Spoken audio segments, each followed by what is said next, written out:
Welcome to another episode of The Lonely Overlander. As you might have guessed from the title, this trip was the last trip I took with my dog Jackson. You may have also gathered from the title, I'm making a return visit to the same area I vacationed to in my first episode, but this time I'm dragging along my old friend Lee, which I haven't seen in years. So while wanting to reconnect with him on this trip and give my dog as much quality time as I could, I ended up not involving a whole lot of time filming like I have in the past episodes. In my premiere episode, I mentioned in the description about Jackson's health situation, and I've copied that over to this video's description, so I'd appreciate it if you took a minute to have a look if you're not already aware. Lee lives in Mount Forest, Ontario, which is basically on our way north, so we decided to meet up there. I suggested earlier that since we're driving up together, maybe we should get a pair of handhelds so we could stay in touch on the drive. Having vehicle-to-vehicle communications was a game changer. So now that we have radios, do we have to come up with handles for each other?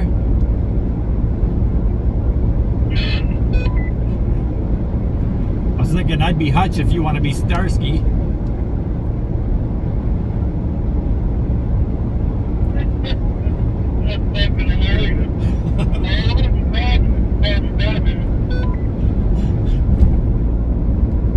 Maybe not Starsky, how about Huggy Bear?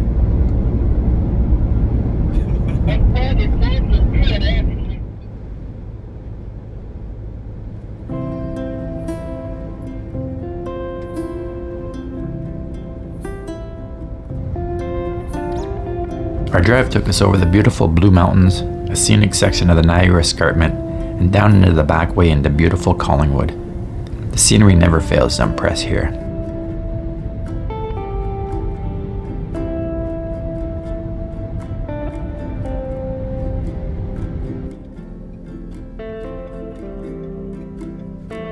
We hopped onto the 400 North and planned on spending our first night in a familiar location just to break up the long drive.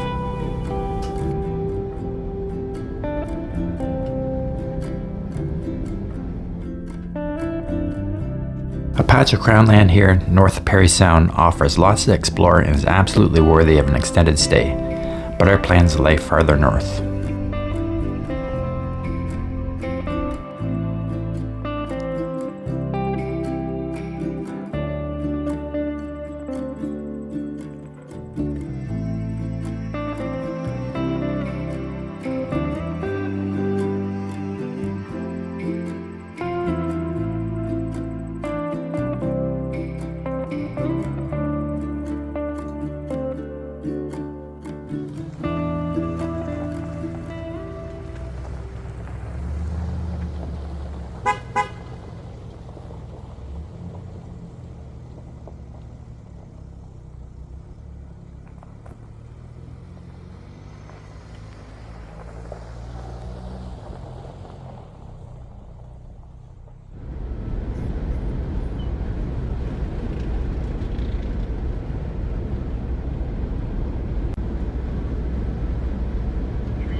It wasn't too long that we came back into the familiar rock geology, signaling the greater Sudbury region.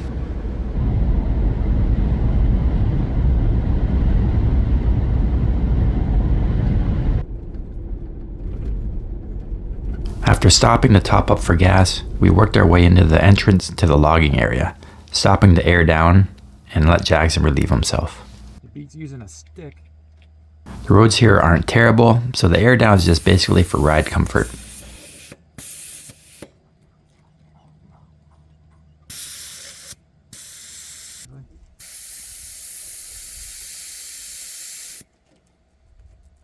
As typical when entering in the active logging areas, there is usually signage with some useful radio information, but our budget walkie-talkies unfortunately weren't going to be any help here. Yeah, 168 megahertz. What the fuck channel is that?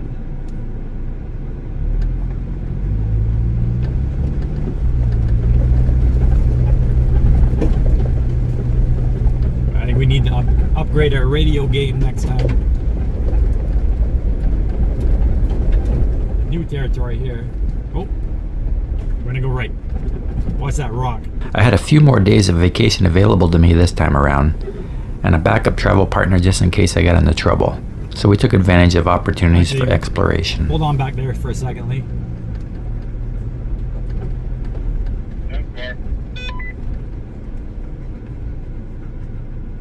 Yeah, that's way too overgrown back in there.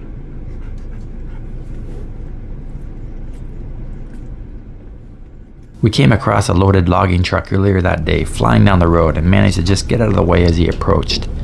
This driver was finishing up for the day and offered up some useful travel information. Not bad, you? I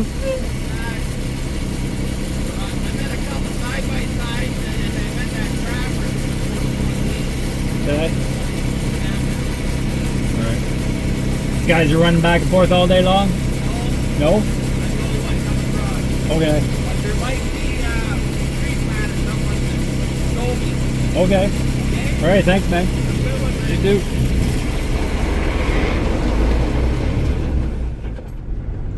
I thought he was gonna give me shit, but he said he's the only one running up and down. There's some tree planters up here and a couple side-by-sides, so he's just giving us a heads up. So there's Beaver Lake to our right, and it's big. So I'm gonna look for, or keep an eye out for fucking offshoots on the right-hand side. Big Beaver Lake, yeah. This is the first time I stayed at a big beaver.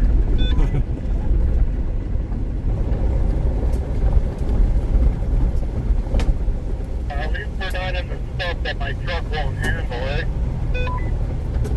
Yeah, this is pretty tame, huh?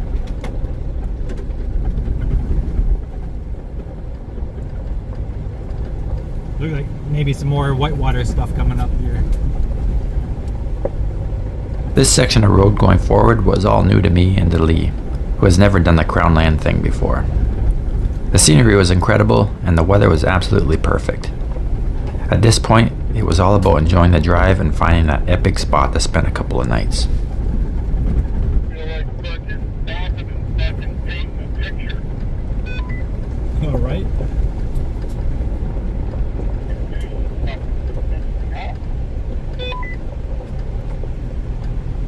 Oh, that's fucking beautiful, man. Oh, we got a fork in the road.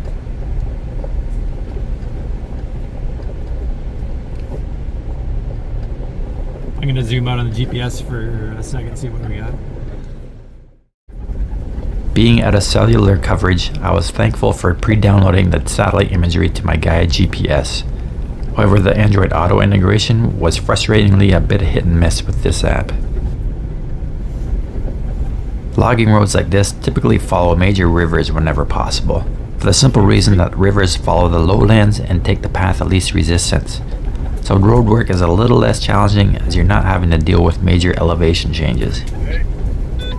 Our goal then was keeping an eye out for a patch of land big enough to camp on that was alongside the scenic river. And it just so happened we came across this vacancy.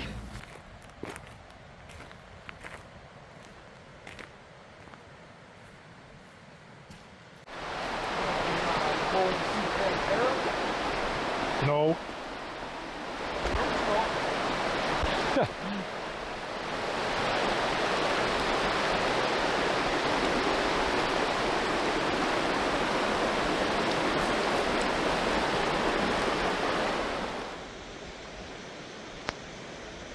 Amazingly, this spot right beside the road was unoccupied, and being in the middle of a long weekend, altogether surprising. With a path cut straight down to the river, and a short side trail further down the river leading to a thunderbox and a beautiful little sandy beach.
After getting all set up and settled in, it was time for some dinner. This one is a favorite burger recipe of mine. A little bit of pepper, chopped garlic, and some fresh parsley make up the patties.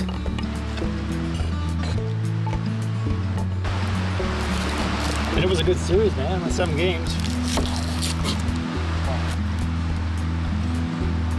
Some garlic mayo, caramelized onion, and some baby arugula tossed in balsamic vinegar make the toppings. And of course a toasted brioche bun.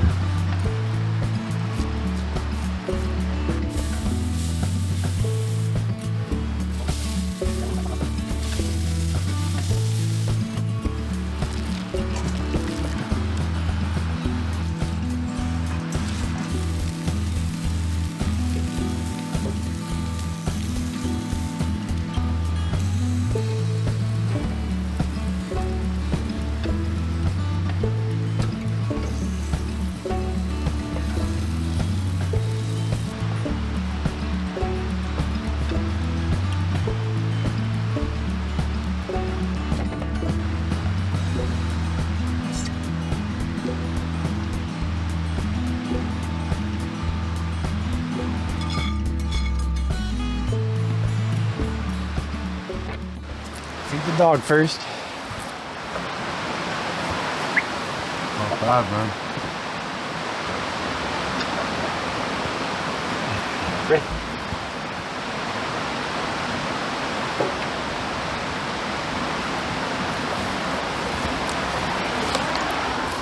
No? That'd be a good idea. That's a good burger, dude. Yeah, that's pleasant to my palate.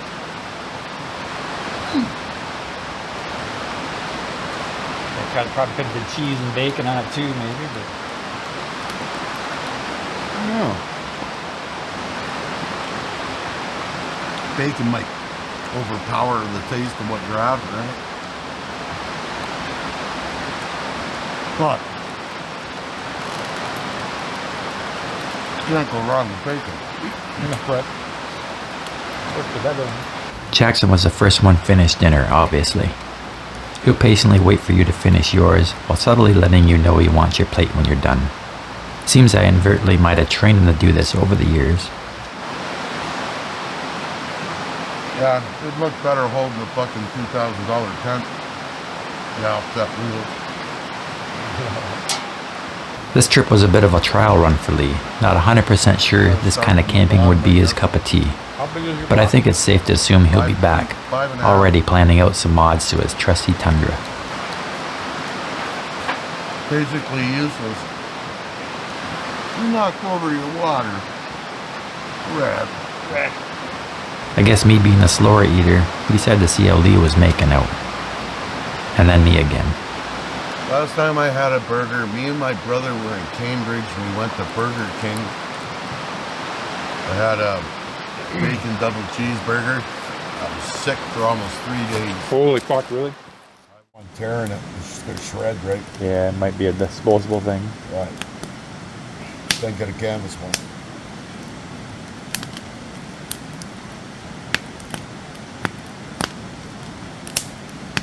All in all, it's a good fucking build for sure, man. I don't know. You know what I think of that. Yeah, I love You hit it. You nailed it, brother. I love it. Going high in the hog. Couple small changes.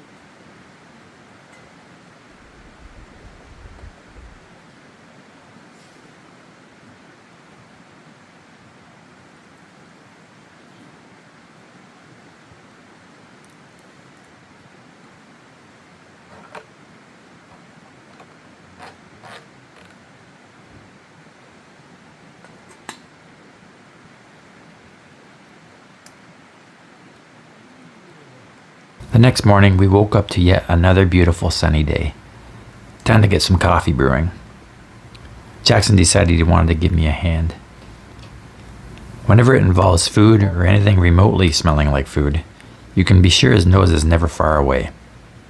While he obviously isn't interested in coffee, he's smart enough to know that coffee usually leads to bacon and waffles with syrup. Clever dog.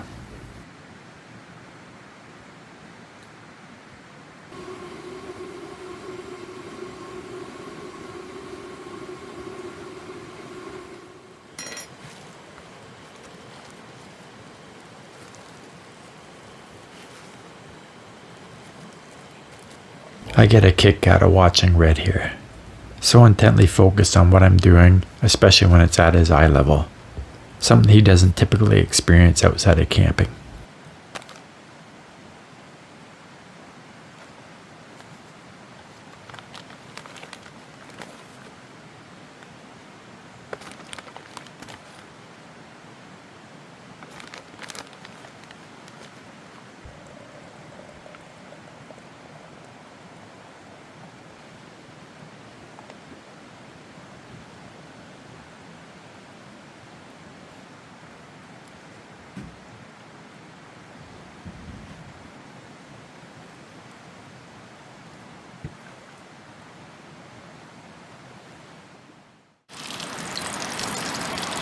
The awning came from Princess Auto? That one didn't, but you can get them there. Not the Yakima. I don't know what kind of brand it is, but I think it's pretty much the same setup as that. Stop these people building things to go through the day. Wrong one. Go.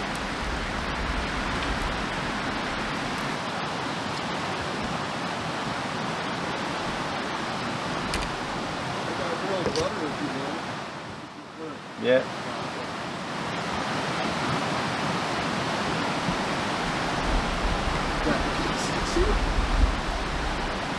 Bourbon barrel aged.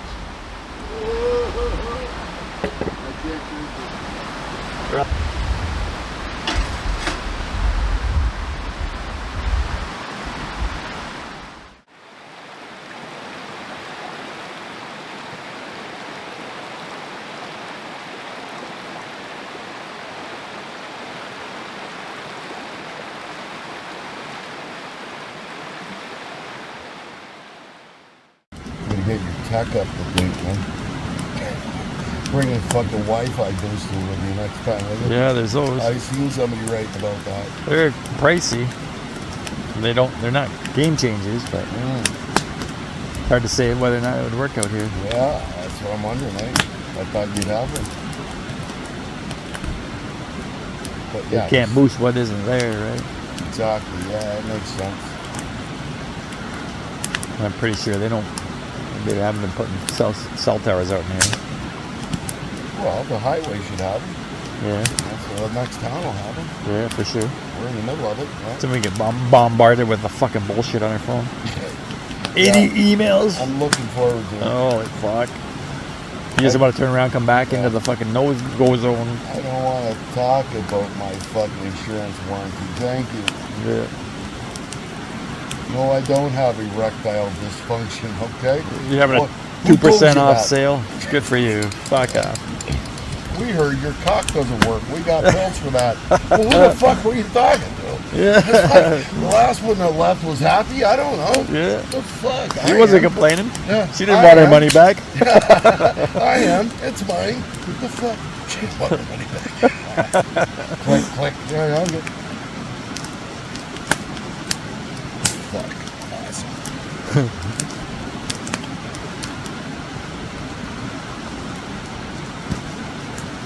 Yeah, it's a beauty fire again, Lee.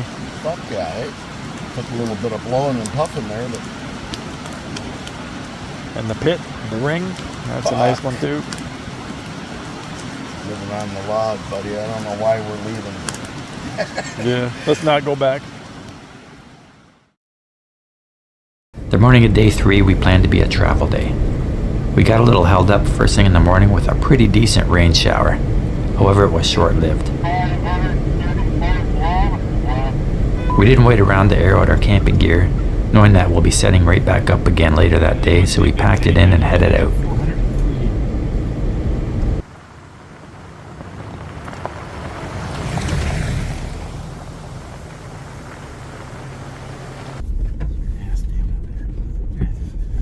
If nothing else, the rain made some splashy puddles for us, also making the potholes easier to spot. And some potholes were bigger than others.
whole way north, I spent a good amount of time spotting side trails and dropping pins on Gaia to mark their location, and there were literally dozens upon dozens of potential spots for later exploration.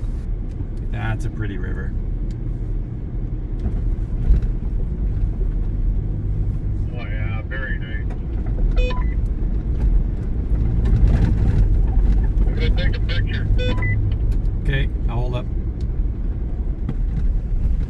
Come to the conclusion that I have enough ice for another night for sure.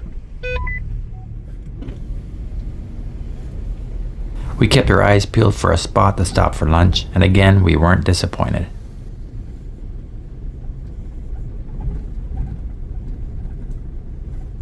Oh man. The only thing I could imagine is this spot was purposely bulldozed during road construction because it definitely wasn't a natural clearing. A beautiful lake, a fire pit stocked with firewood, an old canoe, and an outhouse. I definitely marked this one on the map. Nice campsite. There's got to be a shitter out here too, I bet you. Not that I need to go, but I bet you they got one. I think they've been clearing some shit out here. Animals. Wood made out here, fucking live for a month. This is the stuff. This is the stuff that pisses me off. A short drive north from here, and we ended up on Highway 560 running east and west. The plan was to air up and head west towards 144, stopping for beer, gas, and ice at the Watershed truck stop before heading back south. Fucking tail.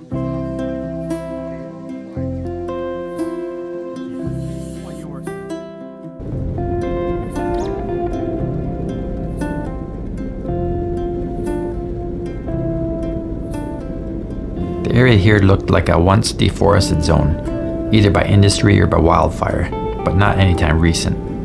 It gave a kind of eerie, almost tundra-like sparseness look to the leg of the drive.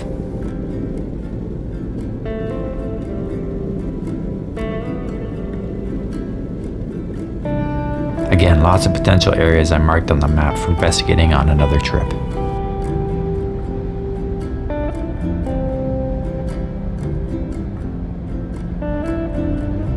A short distance south, the blue skies started to return, and it was time to look for our next camping spot.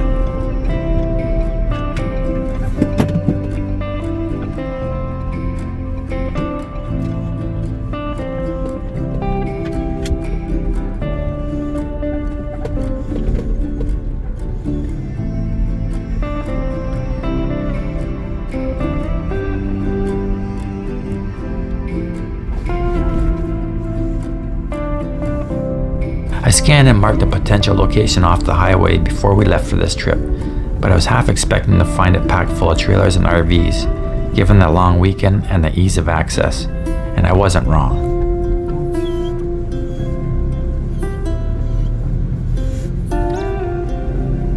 That's all right.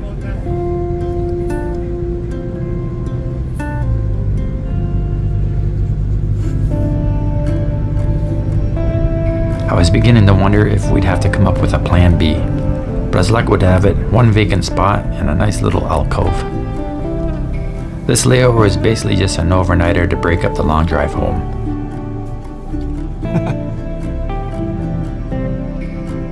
Little tight? No? This'll work? This'll work? Or you want to keep going? Yeah?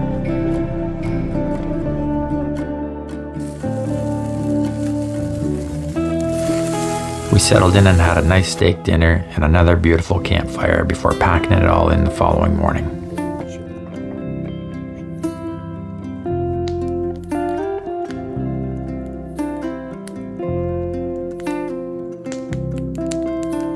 Yeah, if you ever traveled fucking